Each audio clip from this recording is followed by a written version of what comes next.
Ya. Oke. Oke, shalom semuanya, selamat sore. Shalom, shalom, Yang selamat sore. Shalom. Tuhan memberkati.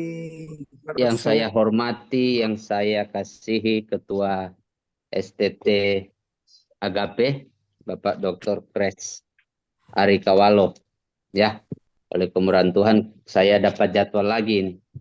Udah lumayan lama nggak dapat jadwal. Tadi pagi menjelang siang saya dapat jadwal. Saya langsung mengiyakan. Oke, mungkin teman-teman yang lain yang lagi mendengarkan mungkin bisa biar sama-sama enak kita open kamera aja karena saya lihat Pak Ketua open kamera ya saya mengajak semuanya untuk open kamera. Kak Kres, sorry, izin ini bisa share screen Pak Kak Kres? Masuk lah.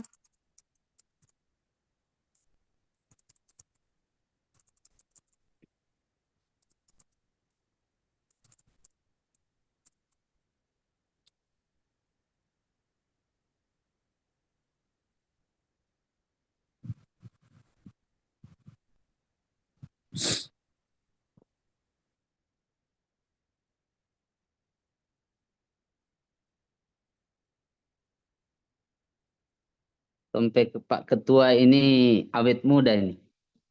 Lebih fresh nih mukanya.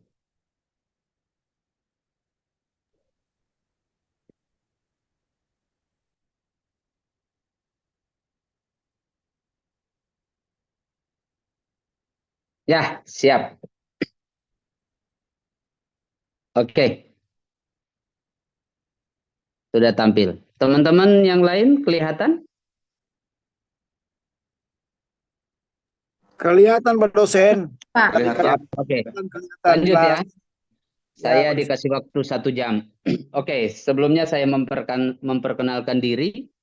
Nama saya Ronald Samuel Wisan. Saya sekolah Alkitab tahun 2003. Setelah saya lulus SMA, saya sekolah Alkitab di Bandar Lampung Agape. Ya, saya sekolah Alkitab situ kelas 1. Setelah saya kelas 1, saya ke Jakarta, praktek Jakarta, dan sembari saya praktek, saya kuliah ngambil sarjana akuntansi ya, sarjana ekonomi dengan fokus akuntansi pajak. Saya selesai di tahun 2008, terus saya kerja pertama itu di Bank Danamon Indonesia, dan setelah saya ke Danamon, saya pindah ke Bank Belanda, Rabobank. Terus saya balik lagi ke Danamon sebagai kepala cabang di usia saya yang ke-25 tahun lebih 8 bulan. Ya. Setelah itu saya diizinkan Tuhan pindah ke Bank UOB, PT Bank UOB sebagai Vice President di sana. Kurang lebih sampai 2017, dan 2017 saya pindah ke Bank CMB Niaga. Sama juga posisinya Vice President, dan akhirnya saya memutuskan diri untuk fokus ke lawyer ya. Jadi kalau ditanya kegiatan saya saat ini, saya sebagai lawyer, saya sebagai pengacara sekaligus ketua umum dari Peradi Nusantara, Persaudaraan Advokat Indo Nusantara. Ya, saya menyelesaikan S2 Magister Management saya tahun 2013. Terus saya menyelesaikan S2 S2 Management, terus saya menyelesaikan S1 STH saya di undernya Pak Kris Arikawalo, STT Agape, sama juga dengan teman-teman tahun 2021. Terus saya menyelesaikan S2 saya MTH di GBI Glow, undernya Pak Gilbert Lumoindong tahun 2022, tahun lalu. Dan SH saya ada 2021, dan saya menyelesaikan lagi sementara ngambil untuk saya punya S2 di hukum Dan kalau Tuhan berkenan, di bulan depan saya selesai menyelesaikannya. Ya, semua itu untuk kemuliaan nama Tuhan. Ya, hamba-hamba Tuhan juga harus mengerti hukum sehingga tidak dituntut dari segi hukum, karena banyak hamba-hamba Tuhan yang belakangan mengalami gugatan-gugatan dari segi hukum. Puji Tuhan, saya masuk kepemimpinan Kristen. Ya, nanti di sela aja kalau ada yang bertanya. Saya coba dalam waktu 45 sampai 1 jam ke depan ya. Latar belakang ya. Izin Kak Kres bantu untuk next. Kita masuk kepada latar belakang. Dalil dasar kepemimpinan Kristen adalah berlandasan ajaran Alkitab ya. Jadi di sini kita harus belajar, karena kalau saya belajar mengenai leadership, leadership itu ada dua. Leadership mulai dari leadership yang rohani, otomatis latar belakangnya berlandaskan kepada firman Tuhan. Ya, kalau yang di sekuler di dunia itu banyak latar belakangnya. Ya, tapi kalau kita dasar untuk leadership di dalam gereja, di dalam kekristenan, leader kita adalah Tuhan Yesus. Ya, jadi kalau yang lain, pemimpin Kristen itu, leadership itu ada yang bilang timbul nggak dari lahir, atau bisa diasah, atau bisa diolah. Ya, jadi kepemimpinan atau leadership seseorang itu muncul dan bisa diolah, bukan memang bawaan, kecuali Yesus Kristus. Nah, itu adalah panutan leader kita. Ya, tetapi kalau selama kita menjadi manusia, ya, leadership itu kita bisa asah, bisa aja waktu awal kita lahir tidak ada leadershipnya. Ya, mungkin kita SD, SMP tidak ada leadershipnya. Tapi karena mungkin kita sekolah, kita bergaul, kita masuk ke organisasi-organisasi lainnya, pelan-pelan leadership kita mulai muncul. Dan mungkin kita dipercayakan jadi, kalau di gereja, ketua Kombapa, ketua Komibu, ketua Pelprip. Nah, itu sebenarnya adalah bibit-bibit leadership di dalam kekristenan. Jadi kepemimpinan itu nggak harus kita berbicara, oh dia seorang gembala ya. Puji Tuhan kalau teman-teman di sini memang adalah seorang gembala, maka menjadilah seorang leadership bagi jemaat. Tetapi kalau dipercayakan jadi ketua pemuda, ketua remaja, ketua wadah-wadah yang lainnya, itu adalah momentum atau panggung daripada teman-teman untuk menjadi seorang leader. Jadi ketika Tuhan percayakan dari hal-hal kecil, maka kerjakan. Karena terlalu banyak hal-hal yang besar yang akan Tuhan kasih kepada kita ketika kita mengerjakan hal-hal yang kecil yang Tuhan percayakan buat kita. Ya, pemimpin Kristen adalah seseorang yang telah dipanggil Allah. Ya, nah, berbeda dengan pemimpin duniawi. Ya, kalau pemimpin duniawi itu bisa aja dia karena dia banyak uang, dia mendirikan sebuah organisasi, dia mendirikan yang namanya perusahaan, menjadi sebuah pemimpin di perusahaan tersebut. Dia mempunyai uang, dia mendirikan organisasi partai politik, maka dia menjadi pemimpin di dalam partai politik itu. Nah, seperti itu kalau yang dunia punya, artinya bukan yang Alkitabiah punya. Tetapi kalau kepemimpinan Kristen pada topik sore hari ini adalah seorang yang telah dipanggil Allah. Ya, jadi teman-teman harus paham bahwa kepemimpinan Kristen itu yang dipanggil oleh Allah. Karena tidak ada pemimpin yang tidak dipanggil oleh Allah. Ya, kalau kita baca dari Kejadian sampai Wahyu, banyak sekali tokoh-tokoh atau pemimpin yang memang semuanya itu panggilan Allah. Ya, kita lanjut. Kepemimpinan itu sangat diperlukan dalam menjalankan setiap apapun di dalam dunia ini.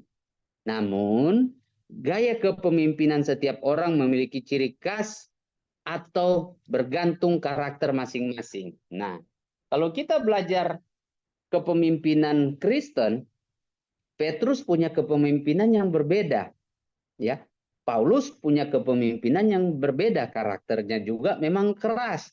Karena latar belakang daripada Paulus ya memang preman seperti itu. Jadi kepemimpinan itu kita tidak bisa bedakan antara Petrus, Paulus, Yohanes dan lainnya, tidak bisa kita bedakan. Tetapi tidak bisa kita samakan karena mereka berbeda.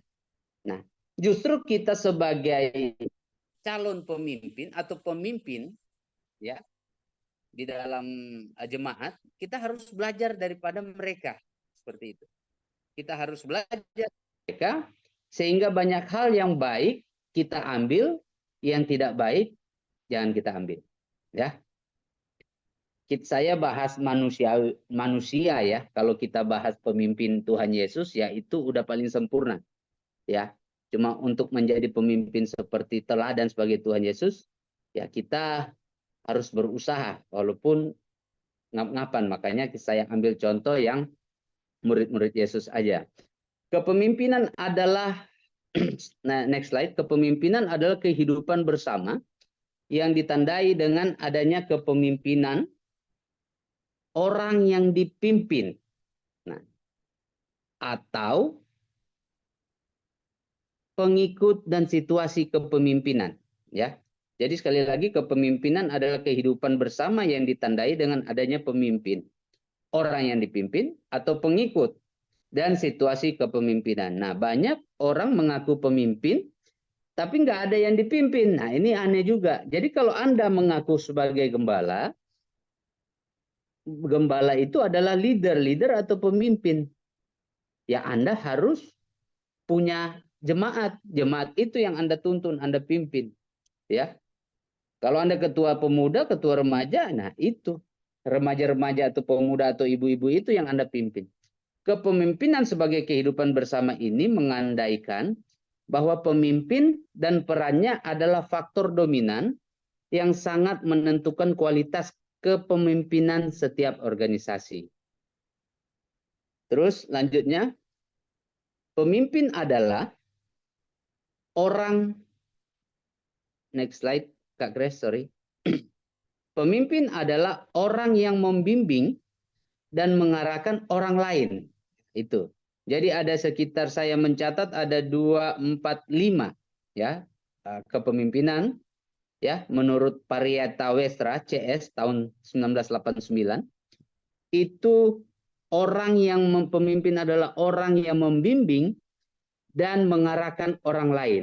Nah, kalau dia mengaku pemimpin tetapi tidak bisa mengarahkan orang lain, apakah itu pemimpin atau pemimpi? Ya. Jadi kalau dia tidak bisa mengarahkan orang lain, berarti itu bukan pemimpin. Kalau dia hanya mengikut arus, dia bukan pemimpin. Seorang pemimpin itu dia punya karakter yang kuat ya untuk mengarahkan, memberikan bimbingan ya kepada orang-orang lain. Dalam hal ini konteks teman-teman ini calon gembala kepada jemaat. Ya, contoh, yuk kita bangun gereja. Nah, kadang-kadang duit dari mana? Ya kan? Nggak ada duit nih membangun gereja, tapi semua gereja itu dibangun berdasarkan iman. Ya. Tetapi jadi-jadi juga gitu loh. Nah, itu adalah salah satu ciri pemimpin. Yang kedua, pemimpin adalah orang yang dapat menggerakkan orang lain untuk mengikuti jejaknya. Ya.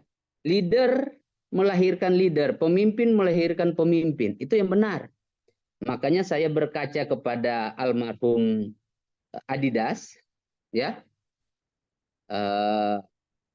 Papa Dance Supit, bahwa beliau ini adalah ya, pemimpin rohani yang sudah terlalu banyak melahirkan pemimpin-pemimpin rohani yang lainnya. Jadi kalau saya menganggap beliau ini adalah the truth leader, gitu loh. Tidak banyak pemimpin yang mau orang yang dipimpinnya berhasil. Ya, salah satunya ya ketua STT Agape, ya, itu adalah di bawah kepemimpinan dari almarhum Papa Dance Supit, ya. orang yang dapat menggerakkan orang lain untuk mengikuti jejaknya. Pemimpin adalah orang yang berhasil menimbulkan perasaan ikut serta. Nah, ini dia nih. Jangan sampai pemimpin itu tidak bisa mempengaruhi, tidak bisa menginfluence orang lain. Nah, itu bukan pemimpin. Nah, kalau kita berbicara menginfluence, itu dari segi duniawi, dari segi gereja, itu sama. Mana ada seorang gembala tidak bisa mengajak, yuk kita kerja bakti jemaat, yuk kita bersihkan gereja, yuk kita ibadah KKR, ibadah Komibu. Terus kalau tidak ada yang lain-lainnya tidak mengikuti, ya bukan seorang pemimpin. Makanya kalau seorang gembala atau pemimpin dipaksakan, akhirnya akan hancur pengembalaan itu. Banyak sekali kita melihat pengembalaan itu hancur. Karena sebenarnya tidak ada kepemimpinan yang lahir daripada dirinya, gitu. Kita lanjut. Perasaan ikut bertanggung jawab kepada orang-orang di bawahnya terhadap pekerjaan yang dilakukan di bawah pimpinannya. Jadi pemimpin adalah orang yang melakukan kegiatan atau aktivitas mempengaruhi. Nah ini.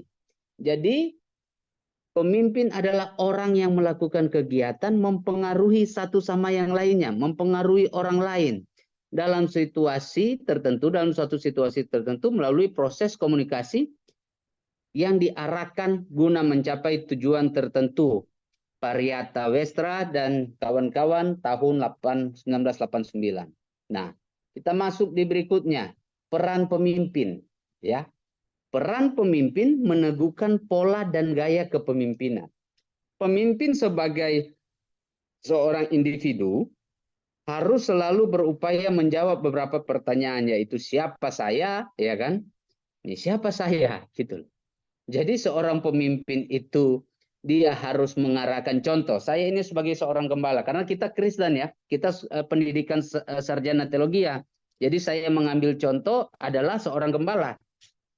Ya, seorang gembala atau saya mengatakan Pak Frans Lonat, ya, Bapak saya pilih sebagai ketua Kompria. Bisa saja Pak Frans ini mengatakan mengapa saya gitu loh. Masih ada orang lain, ya kan? Terus ada Pak Theophilus Adikusuma gitu, Pak Sony, ketua pemuda, ya. Bisa aja, untuk apa saya ada, ya? Untuk apa saya jadi ketua pemuda gitu loh, ya kan? Nah, seorang pemimpin harus bisa meyakinkan orang-orang yang di bawahnya, ya. Kalau keempat, kemana saya akan pergi? Nah, ini bingung, Pak Gembala, apa yang akan torang lakukan nih supaya torang pe gereja ini bertumbuh secara iman? Nah, kira-kira begitu nih. Sama dengan kemana saya akan pergi. Apa yang akan saya lakukan nih supaya torang pe jemaat ini imannya terbangun, rasa ingin berkorbannya tinggi. Nah, seperti apa tuh? Nah, itulah peran dari pemimpin, peran dari gembala untuk meyakinkan tentunya kalau kita belajar firman Tuhan terus dilengkapi dengan ayat-ayat firman Tuhan. Ya. Terus bagaimana saya sampai ke sana? Jadi apa yang harus saya lakukan sehingga saya bisa sampai ke sana? Apa yang saya harus lakukan sehingga iman kepercayaan jemaat yang ada di gereja kita ini bertumbuh apa? Nah, itu adalah tugas pemimpin untuk mengarahkan. Jangan sampai bagaimana saya akan sampai ke sana, terus tiba-tiba seorang pemimpin nggak tahu juga. Wah, saya juga nggak tahu. Cari jalan sendiri aja, Pak. Nah, itu yang bahaya. Jangan sampai seorang pemimpin, ya suka-suka kamu lah. Kamu mau kemana, yang penting sampai tujuan. Bukan. Itu namanya diktator, bukan pemimpin. Tapi seorang pemimpin dia bisa mengarahkan. Dia memberikan solusi. Ya, bukan hanya kritik. Oh, kamu jangan begini, jangan begitu, ini salah, ini salah. Tapi ada solusi yang dia berikan. Itu adalah pemimpin. Peran pemimpin meneguhkan pola dan gaya kepemimpinan. Pemimpin mematutkan sikap terhadap orientasi gaya kepemimpinan yang menyentuh dua aspek di slide berikutnya. Ya, yang pertama perilaku yang berorientasi pada tugas atau task oriented behavior. Kedua, perilaku yang berorientasi pada hubungan atau relationship oriented behavior. Menurut Yakub Tomatala 2017. Kalau teman-teman ada rezeki, ada berkat, kalau mau ulas yang namanya kepemimpinan, saya rekomendasi nih bukunya Yakub Tomatala. Dia banyak sekali mengulas kepemimpinan Kristen. Dan saya terberkati dengan buku ini. Ya, peran pemimpin meneguhkan pola dan gaya kepemimpinan. Pemimpin harus mengelola perilaku. Nah, ini. Pemimpin harus mengelola perilaku etis moral dengan mempertahankan, ini kita masuk ke next slide lagi, Kak Kres, sorry, slide yang ke-7. Ya, ini sangat penting sekali. Perilaku etis moral dengan mempertahankan integritas. Ya, sebagai seorang pribadi dan sebagai seorang pemimpin. 2 Timotius 2 ayat 2. Ya. Integritas. Kalau kita berbicara integritas, jangan sampai seorang pemimpin, seorang gembala bisa dikalahkan dengan perpuluhan yang besar dari seorang jemaat. Sehingga hanya karena perpuluhan si A, gembala ini atau pemimpin ini sudah tidak memperhatikan lagi yang lain. Ya, jadi walaupun dia salah karena perpuluhannya besar, jadi gembalanya iya-iya aja. Bukan seperti itu, maka diperlukan kalau baca 2 Timotius 2 ayat 2, ya, diperlukan yang namanya integritas. Ada 5 integritas seorang pemimpin, yaitu pertama integritas diri harus punya tuh. Jadi apa yang kita sampaikan harus sama dengan yang kita perbuat. Itu integritas. Definisi integritas menurut Ronald Samuel Wisan, apa yang kita sampaikan, apa yang kita omongin harus sama dengan yang kita lakukan. Banyak nggak sama. Sehingga orang bilang, wah Ngana cuma jago di mimbar. Kamu cuma hebat di mimbar. Tapi di luar nggak bisa. Ya. Pemimpin harus konsisten mempertahankan integritas rohani yang menjelaskan keteguhan hubungannya dengan Tuhan Allah. Takut akan Allah. Integritas sosial, integritas ekonomi, keuangan. Nah ini tadi. Banyak pemimpin masalah di keuangan. Ya. Kemarin ada salah satu pemimpin wamen, salah satu favorit saya ditetapkan sebagai tersangka dari KPK. Nah, saya nggak tahu nih masalah apa. Biasanya kalau KPK masalah keuangan. Ya. Pemimpin harus membuktikan integritas kepemimpinannya. Nah, kira-kira sampai sini ada yang bertanya? Di sini ada Pak Suhardi Munte, ada Pak Bu Rosdiana, Bu Melianti, Bu Hana Gresela Masengi, Bu Lydia Muntu, Pak Dedi Tuan Manalu, ada nih, Bu Cet Abdenego. Ya, kira-kira sejauh ini ada yang mau bertanya? Supaya kita bisa sharing-sharing. Ya, Ada. jangan terlalu kita textbook, langsung aja kepada yang real. Pak Jaike Marami, silakan Pak. Terima kasih buat kesempatan ini. Saya mau menanya Pak dosen. Tadi Pak dosen berkata bahwa seorang pemimpin berarti ada yang dipimpin. Seseorang yang pemimpin harus ada yang dipimpin. Ini pertanyaan berkenaan dengan kami hamba Tuhan di pedalaman nih. Ya. Ini kan kami sekarang merintis. Ya, Lalu Pak Jaike. merintis pelayanan yang baru. Apakah kami sudah, hamba Tuhan kami ini sudah dikategorikan seorang pemimpin, walaupun kami belum punya pelayanan, belum punya jiwa untuk dipimpin? Terima kasih. Oke, terima kasih. Kalau Bapak tanya, apakah Bapak ini sebagai gembala? Saya nanya dulu balik nih Pak. Bapak gembala ini berarti udah punya keluarga Pak? Atau masih single, mohon maaf? Sudah Pak. Sudah. Ada berapa keluarga? Istri, anak berapa? Anak 4, Anak istri 4. tetap 1. Ya, istri wajib 1. Amin. Ya. Ya, kalau mau lebih ya nggak bisa di agama Kristen. Ya, kalau di lainnya mungkin bisa.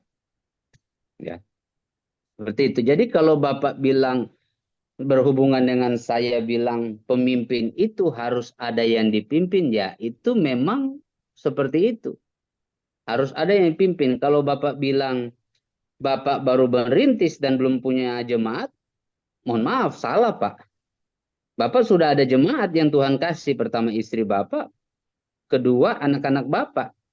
Jadi di situ udah ada 4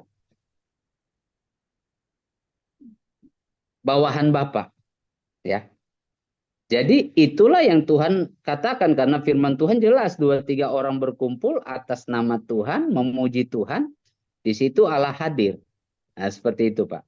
Ya, jadi saya ingat opa saya, orang tua saya mulai perintisan itu baru keluarga, anak-anak dan cucu-cucu. Ketika saya pergi ke orang tua saya merintis, itu baru saya, ibu saya, dan 1 anak sekolah minggu. Ya, tahun 91 itu di daerah Siau. Kalau Pak Maramis orang Manado tahulah Siau. Ya. Ya. Jadi merintis. Jadi itu adalah orang yang dipimpin. Jadi jangan terlalu jemaat, enggak. Kecuali mungkin Bapak sendiri, Bapak belum dalam tanda kutip kalau yang lain belum menikah, terus tiba-tiba udah distabiskan sebagai gembala, terus belum ada jemaatnya, ya saya bisa katakan bahwa bukan seorang pemimpin. Karena siapa yang mau dipimpin, ya kan? Artinya pemimpin itu minimal dia ada punya 1 orang di bawahnya untuk dia pimpin. Seperti itu Pak Jai Kemerani. Ya, yang saya tanyakan ini ada hamba Tuhan yang masih lajang, lalu dia Lajang. merintis di satu tempat, tetapi di dalam perintisan itu kan masih ada perjuangan-perjuangan untuk bisa memenangkan jiwa, dan jiwa itu belum secepat kilat kita mendapatkan jiwa ya. Betul, Jadi berarti baru dia sendiri. iya, itu yang saya punya maksud tadi. Jadi Oke. mereka itu belum termasuk golongan seorang pemimpin, walaupun Belum Pak, belum. dia seorang Tuhan. Iya, kita belajar dulu dari perjalanan Tuhan Yesus. Tuhan Yesus dikatakan dia menjadi pemimpin ketika di mana? Ketika dia berumur 12 tahun dan mulai dia masuk ke Bait Allah. Nah, siapa yang dia pimpin? Bisa orang tuanya di situ dia pimpin. Kalau kita bisa membedah kepemimpinan di situ. Ya, kenapa? Karena orang tuanya mencari-cari dia, di mana ini anak saya? Ternyata anak saya ada di Bait Allah. Seperti itu. Jadi siapa? Kalau kita seumpamanya saya seorang pemimpin, terus saya di bawah saya nggak ada, waduh. Saya tidak dijelaskan sebagai seorang pemimpin. Nah itu Pak.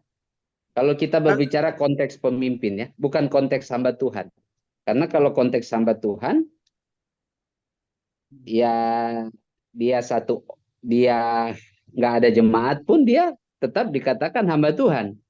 Karena orang-orang di sini, mohon maaf, mahasiswa sini walaupun gembala, bukan hamba Tuhan. Makanya firman Tuhan itu sangat sangat luar biasa ketika saya bahas kepemimpinan. Kenapa? Karena firman Tuhan mencatat, menulis 2-3 orang berkumpul di situ, Tuhan ada di situ, aku ada. Artinya 2-3 orang, artinya lebih dari 1. Jadi ada pemimpin, ada yang dipimpin. Kalau Alkitab tidak mengatakan 1 orang, tetapi 2 orang. Nah itu dasar ayat bahwa pemimpin itu minimal 2 orang. Jadi ada pemimpinnya, ada yang dipimpin. Seperti itu Pak. Jadi kalau dia sebagai hamba Tuhan, udah ada SK pengembalaan, masih merintis, tapi dia belum kategori pemimpin. Nanti ketika dia sudah ada pengembalaan, maka sudah ada jemaat, 1 pun jemaatnya, baru dia dikatakan pemimpin. Pemimpin atas apa? Pemimpin atas jemaatnya, umatnya. Seperti itu Pak Jaika. Ya, terima kasih buat penjelasannya. Sama-sama Pak Jaika, Tuhan berkati. Pak Jaika kalau tahu merintis di daerah mana Pak? Kalimantan Selatan Pak. Kalsel itu daerah mana ya? daerah Kota Baru. Oh, Kota Baru ya. Iya. Samarinda Kalsel juga ya. Oh lain Pak, kalau Samarinda sudah Kalimantan Timur. Oh, Kalimantan Timur. Samarinda.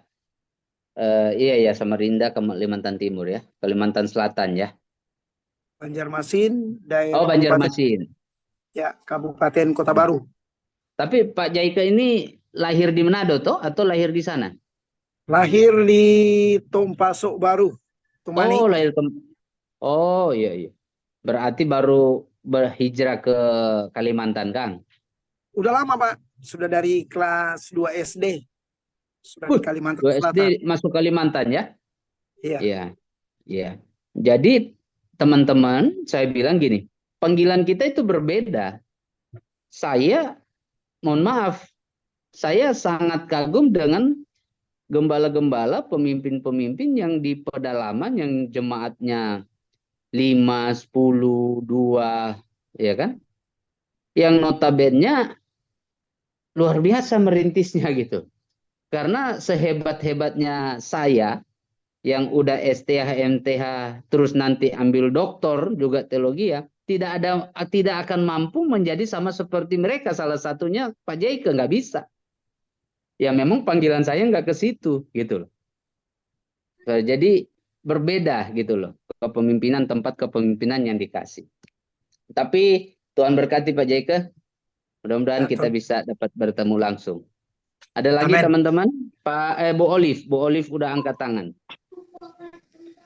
Iya Pak, saya mau bertanya. Nggak ada kameranya Bu Olive. Buka aja Maaf Pak, saya kamera. lagi di jalan mau ke Oh, ibadah siap. juga, ada Oke. ibadah. Oke, Iya, siap, jadi Bu Olive. ada pemimpin itu berkata, kita itu harus tegak lurus kepada pemimpin.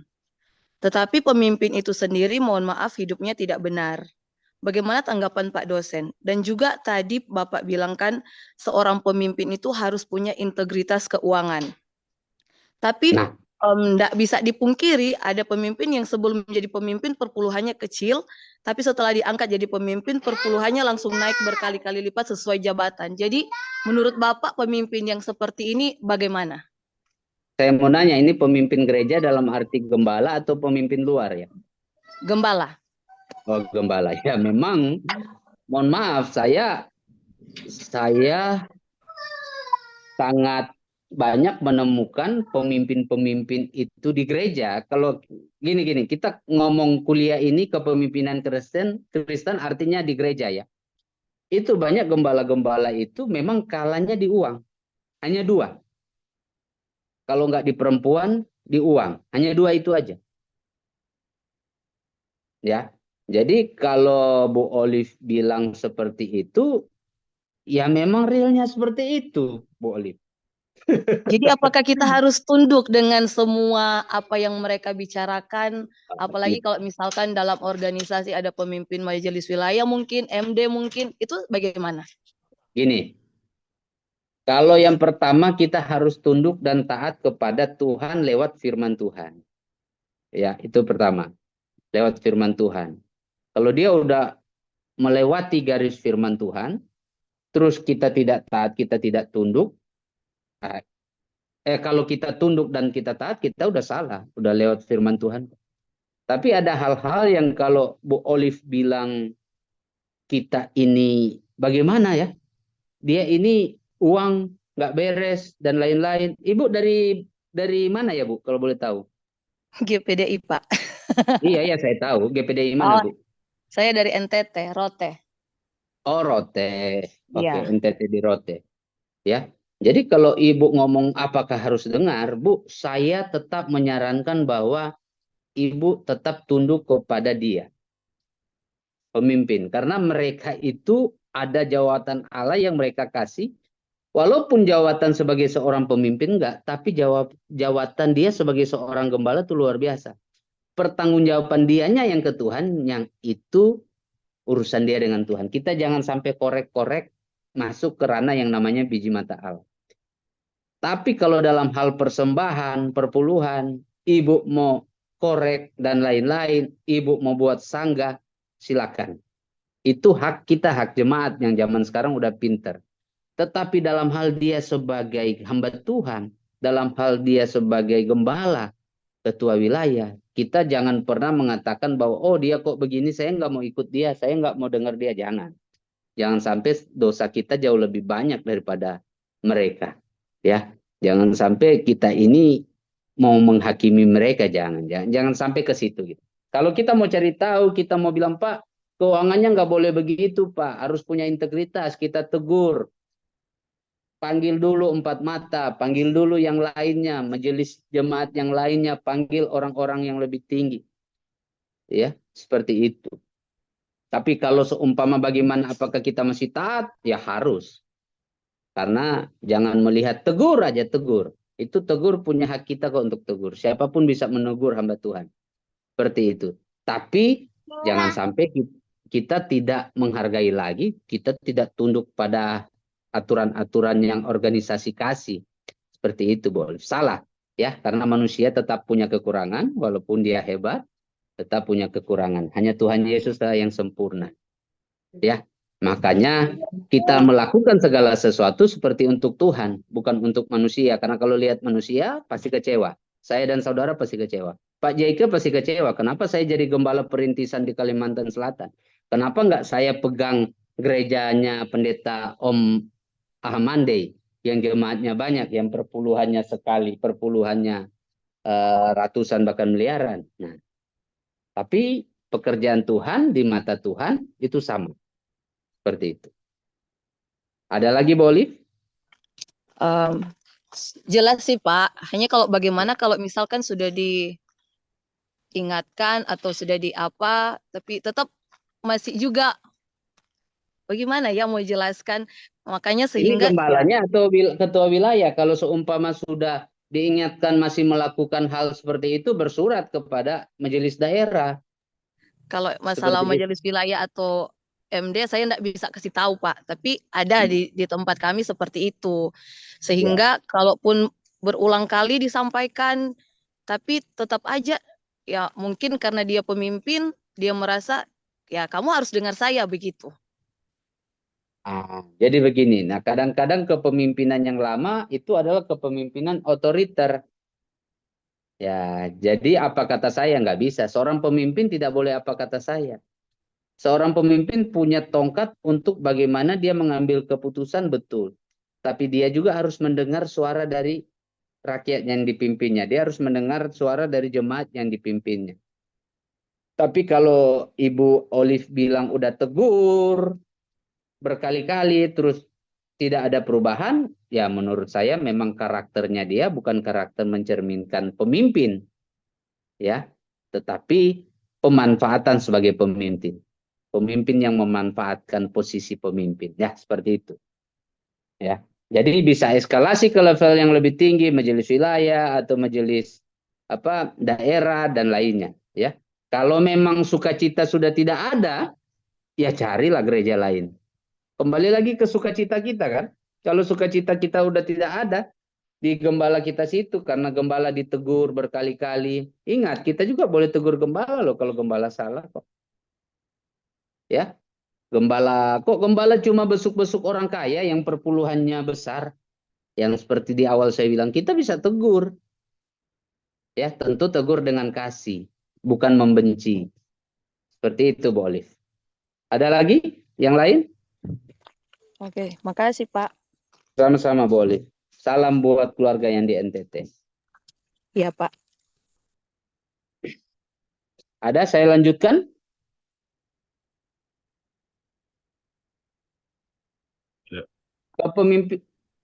Kepemimpinan di dalam gereja adalah pelayanan. Nah, ini ya. Kadang-kadang kalau kita berbicara kepemimpinan itu adalah posisi yang pride, posisi yang prestis, yang terhormat. Direktur perusahaan. Sebagai apa? Sebagai ketua majelis wilayah, ketua majelis daerah, itu pride banget, ya, pride banget. Tetapi kepemimpinan di dalam gereja adalah pelayanan. Pelayanan itu artinya kita men-serve orang, kita melayani orang, ya, bukan orang yang melayani kita. Nah, itu yang salah. Kebanyakan dibolak-balik. Robert P. Borong tahun 2019 menyuarakan dengan tegas bahwa kepemimpinan dalam gereja bukanlah pelaksanaan kekuasaan atau otoritas manusia. Nah, ini. Karena banyak kepemimpinan di dalam gereja itu adalah pelaksanaan kekuasaan. Ya. Atau otoritas manusia, banyak sekali ya. Salah satu mungkin yang Bu Olive bilang, itu pelaksanaan kekuasaan Bu Olive, ya.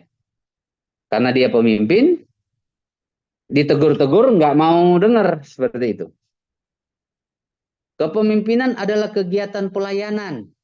Sekali lagi, ketika kita jadi pemimpin Kristen, ingat, dipercayakan untuk melayani pelayanan. Pelayanan yang hanya ditujukan kepada Yesus Kristus, jelas. Gereja ada karena panggilan untuk menawarkan kerajaan Allah di dunia. Kepemimpinan tidak mengutamakan penataan organisasi gereja. Pelayanan gereja kepada Tuhan dan bagi dunia. Next, ciri-ciri kepemimpinan. Ya. Ciri-ciri kepemimpinan yang pertama ada dedikasi. Ya, sorry Kak Kris, di slide selanjutnya, di slide 11 aja. Ada dedikasi. Nah, kepemimpinan itu apalagi di dalam gereja itu harus punya dedikasi. Harus tanpa pamrih melaksanakan setiap tugas dan tanggung jawab. Seorang gembala, kalau tadi Pak Gembala yang di Kalimantan, Pak Jaike Maramis, itu kalau tidak ada dedikasi, kalau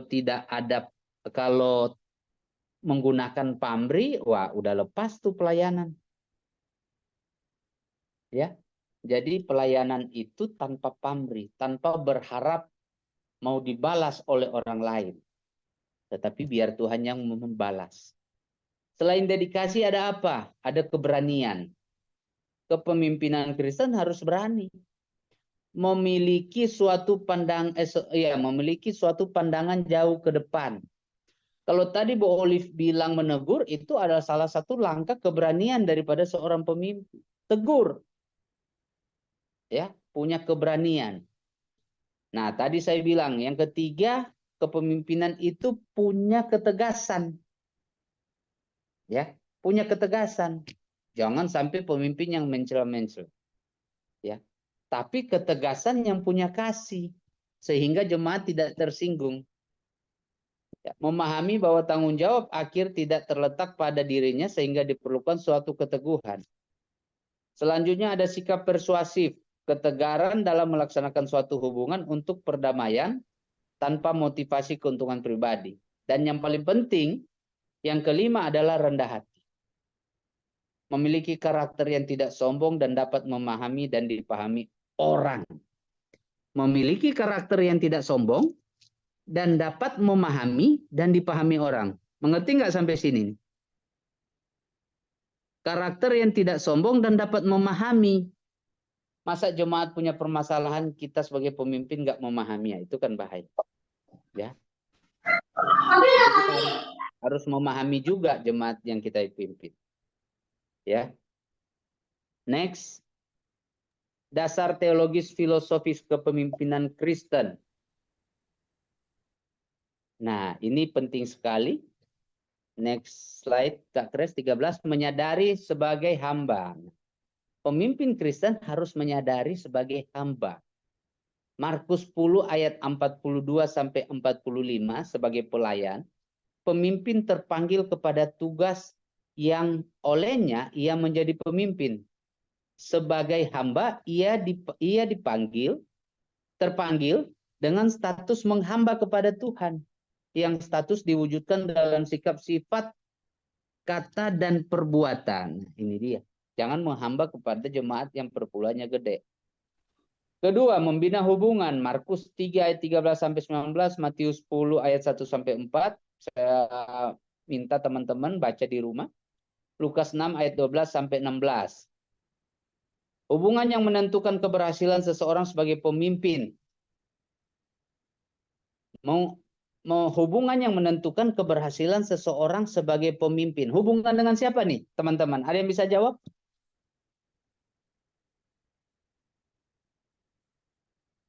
Hubungan yang Hubungan menentukan dengan keberhasilan Tuhan. seseorang sebagai pemimpin. Ya, ada yang bisa jawab?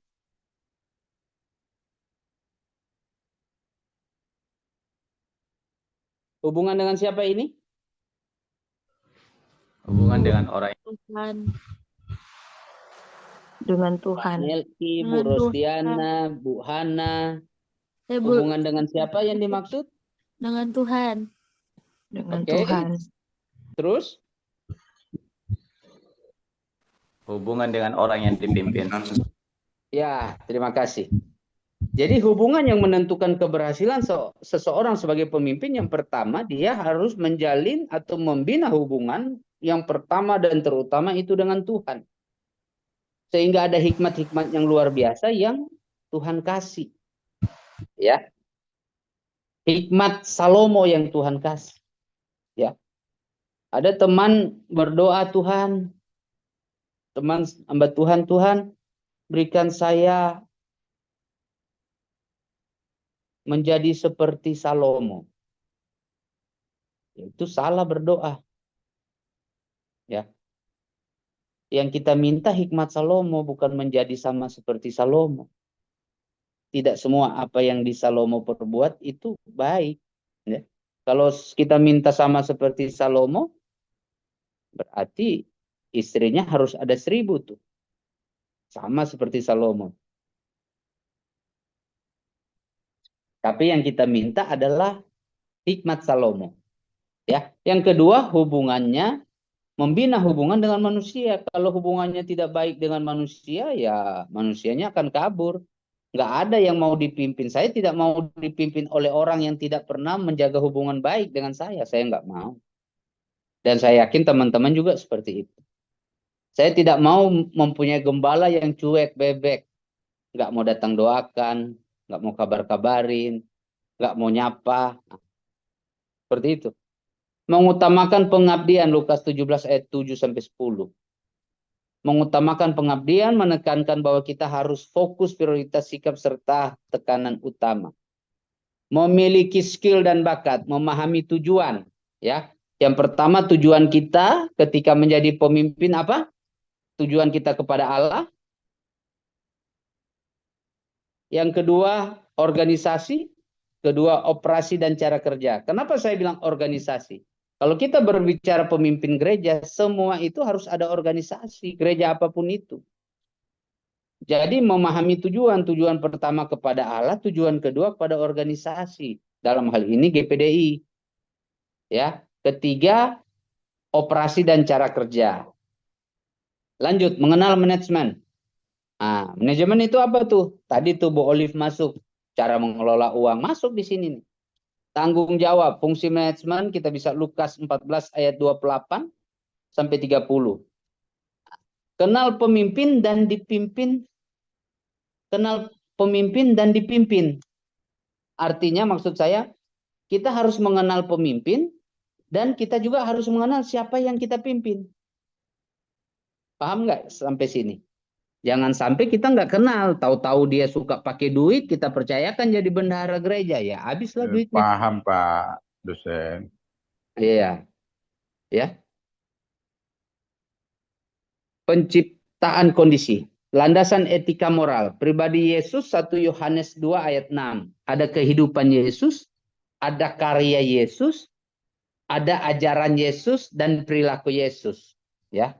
Ini kita bisa baca di dalam 1 Yohanes 2 ayat 6.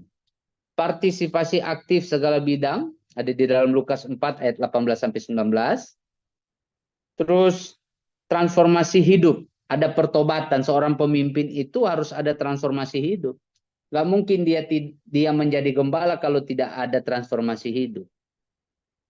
Ya, apa itu transformasi hidup? Ada pertobatan, ada pemulihan, ada pembaharuan, ada semangat. Saya yakin gembala-gembala di sini juga ada pertobatan. Menjadi gembala harus bertobat dulu. Bertobat bukan cuma dari dosa-dosa yang lama, tapi bertobat juga dari yang tadi Bu Olive bilang. keuangan dan lain-lain. Jangan menganggap oh pakai duit gereja itu aman-aman saja, itu bukan dosa. Nah, hati-hati. Roma 12 ayat 1 sampai 2, Roma 8 dan Roma 9 sampai 12. Sikap berbakti secara nyata. Pemimpin membuktikan diri sebagai pemimpin bertanggung jawab. Ibrani 13 ayat 7 clear di situ mengatakan bahwa pemimpin membuktikan diri sebagai pemimpin bertanggung jawab. Pemimpin Kristen menemukan diri sebagai pemimpin yang bertumbuh. Kolose 2 ayat 6 sampai 7, Kolose 3 ayat 5 sampai 17. Alhasil, pemimpin Kristen harus menjadi pemimpin model dalam keteladanan hidup dan kinerja. Ya. Pemimpin Kristen harus menjadi pemimpin model dalam keteladanan hidup dan kinerja. Ya. Jadi kalau tidak menjadi teladan, saya memimpin istri anak saya, kalau tidak menjadi teladan, susah. Mereka akan bilang, anak saya bilang, oh Dedi bilang tidak boleh buang sampah sembarangan. Tapi kenapa Dedi buang sampah sembarangan? Nah itu juga nggak menjadi teladan. Ya, pemimpin Kristen harus memiliki motivasi dasar pelayanan sebagai hamba. Ingat, pemimpin Kristen harus memiliki motivasi dasar pelayanan sebagai hamba. Markus 10 ayat 42 sampai 45. Yang senantiasa menyadari akan status dan perannya sebagai pemimpin. Ya. Jadi kalau kita tidak pelayanan sebagai hamba, waduh. Susah menjadi pemimpin gereja. Ya. Jadi kita sekali lagi pemimpin itu harus motivasi dasar adalah pelayanan. Menjadi hamba Tuhan. Slide selanjutnya, terima kasih Tuhan Yesus memberkati dan ada yang mau bertanya, slide saya sudah selesai. Di bawah itu ada Ya. saya, kalau ada yang bertanya lagi? Iya, Pak. Ya, selamat Dari sore, siapa? Pak dosen. Ya, dari Pak Samsung. Iya, saya. Oke, Pak. Ya, ini mau mengakhiri ya saya untuk bertanya saja sedikit. Ya, banyak hal tadi kita ya berbicara tentang pemimpin, baik leader yang ada di kekristenan, sesuai dengan petunjuk yang telah kita dengarkan, kita baca, dan kita menyinggung tadi baik pemimpin secara sekuler, karena Bapak juga sudah mengalami sebagai pemimpin dalam sekuler, dan saya juga ada di sana. Bagaimana kepemimpinan kita, apakah kita mampu untuk membuat kepemimpinan secara sekuler masuk kepada kepemimpinan yang kekristenan, dan bagaimana kita mampu untuk mengaplikasikan sementara terkadang ya dalam hidup kita secara manajemen masih banyak kekurangan. Dengan sejujurnya apa yang kita lakukan? Ya demikian Pak Ronald dosen. Terima kasih. Ya Pak. Ini pertanyaan atau membantu Ya membuat pertanyaan. statement Pak? Oh Ya, pertanyaan. kalau statement nanti lain Pak, cara untuk menyampaikannya kan lain Pak. Karena Bapak Oke. Ronald itu kan udah pernah dari sekuler jadi pemimpin. Jadi saya mengalami hal begitu. Bagaimana caranya kita, sedangkan kita kadang tidak mampu untuk mengaplikasikan. Karena yang melihat dalam pekerjaan kita bukannya sedikit. Kalau kita tunjuk satu, mungkin yang menunjuk kita 4. Kira-kira demikian Pak. Silakan Pak. Ya, jadi kalau Bapak ngomong mengenai kekurangan, ya, Pak, saya tidak, kalau di slide ini memang saya tidak membahas kekurangan seorang pemimpin. Karena semua manusia itu tidak sempurna, Pak. Ya, semua Ya, manusia betul, Pak. itu tidak sempurna, sehingga karena manusia itu tidak sempurna, pasti ya, kita ngomong pemimpin gereja dulu. Pasti ada tindakan-tindakan atau keputusan-keputusan dari pemimpin gereja, ada yang tidak senang. Ya, contoh, kepemimpinan GPDI. Bisa aja ada dari organisasi kita yang kita putuskan, ada jemaat tidak senang. Kayak tadi di NTT. Dia mungkin majelis wilayah, tetapi tidak bawa persembahan perpuluhan atau entah uangnya gimana. Ada keputusan-keputusan dia yang tidak disukai oleh sesama gembala ataupun jemaat. Nah, itu terlepas dari memang kita punya kekurangan. Tetapi yang bahayanya ketika seorang pemimpin sudah tahu kita salah, apalagi ada yang datang menegur, terus kita tidak minta ampun kepada Tuhan, kita tidak minta maaf kepada jemaat orang yang ditegur, orang yang kita pimpin, dan kita tidak merubah, itu sangat fatal. Jadi kalau kita udah datang ada orang yang tegur, karena yang namanya Roh Kudus itu pasti akan selalu mengingatkan di dalam hidup saya. Saya berapa kali orang tegur, Pak Ronald nggak boleh gini-gini. Di hati saya bergerak, ada yang Roh Kudus berbicara, iya, kamu salah melakukan hal itu. Oke, saya pertama minta ampun kepada Tuhan. Saya berterima kasih kepada orang yang menegur saya. Saya bilang, oke, terima kasih, thank you, masukan yang bagus. Saya rubah. Nah, yang bahaya tidak minta ampun, tidak menyadari, dan tidak merubah ya. Tinggal tunggu waktu. Seperti itu, Pak. Tadi Bapak bilang, terus yang kedua yang saya tangkap, kepemimpinan dari luar, dari sekuler, masuk ke gereja. Begitu, Pak ya? Iya, iya. Terkadang kita bawa-bawa kepemimpinan kita kan. Misalnya Ya. kan kita mimpin 100 orang. Ya. Jadi sesuai yang kepemimpinan kita leader di sana, terkadang kita bawa ke dalam kepemimpinan Kristen. Bagaimana supaya maju lebih besar dan memahami arti dan makna yang sesungguhnya gitu, Pak. Oh ya, oke, saya tangkap, Pak. Jadi begini, Pak. Kalau kita berbicara, saya itu, Pak, sebelum jadi pemimpin di sekuler, saat ini pun saya pimpin kurang lebih 16 provinsi di organisasi Peradi Nusantara, Persaudaraan Advokat Indo Nusantara. Nah, itu kita punya dewan pakar itu profesor doktor. Kita punya yang lain di situ banyak yang doktor-doktor hukum yang udah terkenal.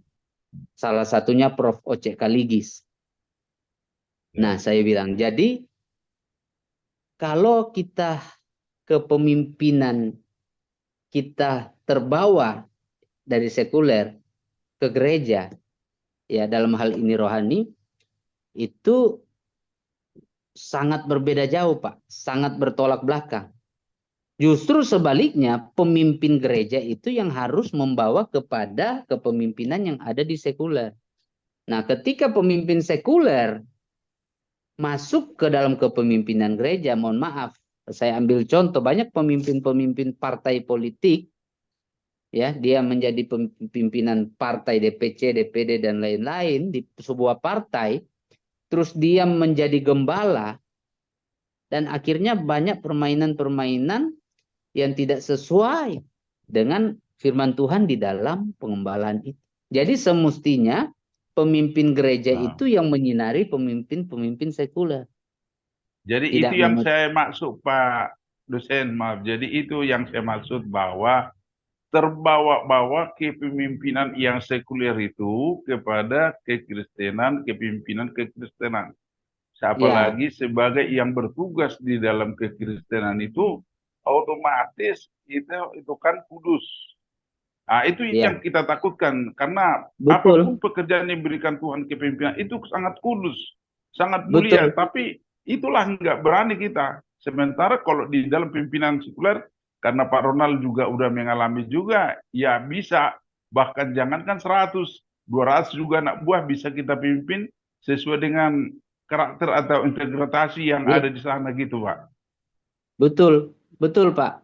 Setuju. Jadi kadang-kadang kalau kita yang leader-leader yang di luar kekristenan atau di sekuler masuk ke dalam, itu tidak sesuai. Kenapa? Karena kepemimpinan Kristen, ingat, ada hukum kasih di situ. Ya, tampar pipi kiri dikasih pipi kanan, berbeda di sekuler. Ditampar pipi kiri ya ditampar balik, Pak. Nah, itu berbeda, itu aja udah berbeda, Pak. Kalau di rohani, ya pasti kita memaafkan. Seperti itu. Jadi, kalau di sekuler, makanya kalau ada pendeta lapor pendeta, pendeta lapor ke polisi pendeta, itu saya yakin bukan pendeta. Seperti itu. Itu sudah masuk ke ranah-ranah yang memang dari luar, terus mau masuk ke ranah-ranah gereja, mau mengkacaukan gereja. Itu pandangan saya, ya. Dan saya yakin itu ketua STT juga sepaham dengan saya itu, Kak Kres. Dengan Kak Kres, karena memang di dalam sekarang itu, di dalam organisasi gereja banyak orang-orang yang tidak bertobat sebagai pemimpin sekuler masuk di dalam gereja, alhasil gereja kacau. Karena yang dipimpin oleh yang kayak tadi Pak Pasaribu bilang. Jadi berantakan, Pak. Ya, makanya perlu orang-orang yang bertobat, pemimpin-pemimpin sekuler bertobat, baru full dia masuk ke organisasi-organisasi yang rohani seperti di kita. Seperti itu, Pak Pasaribu. Ya, berarti yang dari kepemimpinan Kristen itu memang seharusnya kita bawakan di dalam kepemimpinan sekuler. Namun Iya, seharusnya praktekkan, walaupun nggak gampang, Pak. Walaupun nggak gampang. Iya, betul Pak. Tapi namun pun yang di sekuler itu kan kita mempelajari suatu etika, bagaimana menghargai EEO-nya harus ada, Egeminus Operasi kan harus ada. Bagaimana kehidupan manusia sangat dihargai, termasuk HAM-nya. Ya kan? Kemungkinan bukan semua di situ termasuk di perusahaan, tapi di suatu diplomatik pasti ada, Pak. Pasti ada. Itulah. Jadi yang saya ambil bahwa kepemimpinan kekristenan itu kalau kita memang kita bawa ke dalam pemimpinan sekuler itu memang sungguh sangat indah dan bermanfaat, biarpun namun ada berbentuk 1, 2, 3 yang tidak sesuai, karena etika itu akan berjalan dengan baik. Itu yang saya pegang, Pak. Terima kasih, Pak. Ya, saya tambahkan sedikit, Pak. Saya tambahkan sedikit. Oke, that's right. Kurang lebih, sorry, saya tidak berpolitik ya. Tidak Pak. berpolitik. Berapa bulan yang lalu kita dikagetkan oleh seorang, ya, saya nggak sebut nama, yang melarang bangsa Israel untuk main sepak bola di Indonesia. Betul, Pak. Betul, Pak. Ya, mungkin teman-teman udah tahu. Di keyakinan saya, kita sebagai orang Kristen, ya, orang yang mengutuk bangsa Israel itu akan dikutuk. Orang yang memberkati bangsa Israel itu akan diberkati. Itu sudah letterleh, itu udah saklek, udah nggak bisa ditawar-tawar. Orang yang menolak Israel akan ditolak. Nah, akan tetapi masih banyak juga yang kepemimpinan Kristen yang ada di ranah politik itu anggap itu bukan sebuah hal yang dianggap itu hal yang biasa. Nah, itu yang kita harus hati-hati, Pak. Kita lupa, makanya saya bilang saya tidak ikut di dalam, nggak mau berbicara politik, tapi kalau bangsa ini mau dipimpin oleh orang yang menolak Israel, orang yang mengutuk Israel, mau jadi apa? Sedangkan patokan kita itu bahwa kita harus memberkati sana. Ya kan? Karena ketika kita memberkati bangsa Israel, kita akan diberkati. Ya kan? Bangsa kita juga akan diberkati. Nah, itu gambaran sedikit. Ya, yang harus saya sampaikan ini pandangan saya. Pandangan dari ketua Kakres, ketua STT, itu mungkin bisa berbeda, tapi kalau kita mengacu kepada firman Tuhan, pandangan kita itu pasti beda. Karena kalau kita punya ketua STT, Kak Kres ini sudah kenyang di dunia politik, ya. Beliau untuk dunia politik itu udah nggak usah diragukan lagi, ya. Sikut menyikut, disikut, ditendang, ya bisa konsultasi sendiri tuh sama saya, salah satu tim sukses beliau tahun 2004 di PDS. Ya, berarti saya bisa ikut Pak Ronald untuk timnya. Oh, 2004 waktu itu saya masih sekolah. Pak Ketua STT Agape, Pak Dr. Kresari Kawalo mencalonkan diri sebagai anggota DPRD Lampung. Saya salah satu saksi, ya, Jadi saksi. makanya di situ Pak, waktu Pak Rektor bilang, apakah sebagai hamba Tuhan bisa dalam berpolitik itu, sampai terngiang-ngiang dalam pikiran saya, sebenarnya kok saya katakan sebenarnya tidak kalau hamba Tuhan ya. Ya, karena fokus dalam pelayanan itu sebagai hamba Tuhan untuk mencari jiwa, bukan yang berpolitik. Tetapi Oke. ada hal yang berbagai hamba Tuhan yang masuk ke dalam politik itu. Ya, Gitu, Pak. mungkin konteks hamba Tuhan kita harus lebih eksplisit ke dalam. Kita semua ini hamba Tuhan.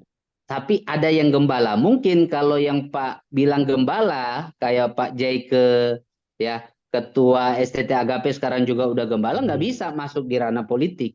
Selain memang nggak boleh, karena memang kode etik gereja juga memang nggak boleh gembala itu berpolitik. Tapi kalau seandainya dia hamba Tuhan yang bukan gembala, contoh cuma majelis jemaat, contoh dia cuman ketua pemuda dan lain-lain atau yang lainnya, terus dia masuk di ranah politik, terus dia terpilih, puji Tuhan sekali, Pak. Oh, berarti Yang bisa penting, saya Pak masuk di situ, Pak. bisa, Pak, bisa sekali. Yang penting ingat yang saya bilang tadi, kepemimpinan Kristen bisa mempengaruhi kepemimpinan sekuler. Jangan terbalik, walaupun itu susah, Pak. Oke. Susah sekali, Pak. Tapi ya kita coba minta kekuatan daripada Tuhan. Pak Pasaribu, terima kasih bincang-bincang sorenya. Thank you, Pak. So much. God bless, Pak. Amin. Ada lagi yang lain? Jika sudah tidak ada, saya kembalikan kepada Pak Ketua